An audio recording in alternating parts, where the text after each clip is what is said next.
First tonight, the Amarillo Police Department held a press conference today with a call to action aiming to bring closure to the family of Nicole Moore. She went missing in 2016, but her alleged killer's death makes things much harder. ABC 7's David Furtado reports. Normal closure for a family is a guilty verdict in our cases, and that's not going to happen in this case. The defendant's dead. Nicole Moore has been missing for almost 4 years now, and upon learning of her death from someone close to Billy Glenn Ivy, police had another sad encounter with the Moore family. They are devastated, and each news that we bring them is not good news. We worked for several years on the hopes that Nicole would be found alive. It seems that I keep delivering painful messages to them, and I want to at least bring them a message that we have found her. So now police are again calling on anyone who has seen something or knows where she is to come forward. We might get somebody that might have been scared to talk to us in the past, that fear could be gone. Maybe it's a financial reward. I don't care.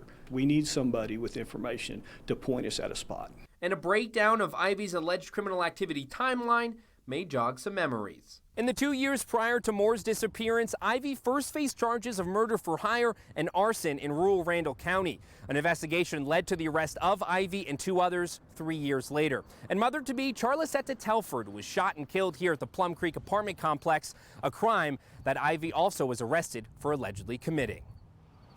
When December 2016 rolled around, Nicole Moore enters the story. She's preparing to head to Vega to buy marijuana with Ivy. Now, she was last seen at an unknown storage facility in her phone's last known location in Adrian, near Ivy's property.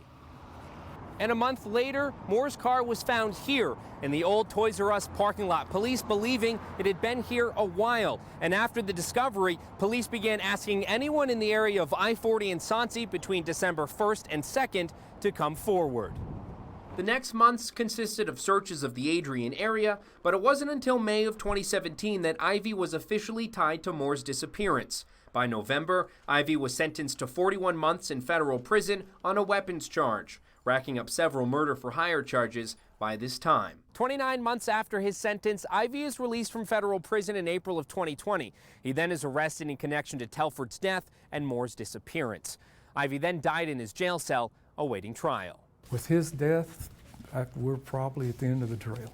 I can tell you that my first assistant and I were chomping at the bit to try those 2 death penalty cases we had on him. And during these last few years, heartache in the Moore household, made worse with the news of Ivy's death. I spoke to Nicole's mother yesterday morning, and she was appropriately devastated. And so the only closure we can give the Moore family is to bring her home. Police say this investigation is far from over. They won't stop until they bring Moore home. But in the wake of Ivy's alleged crimes, there's more than one family that needs closure. For ABC 7 News, I'm David Furtado.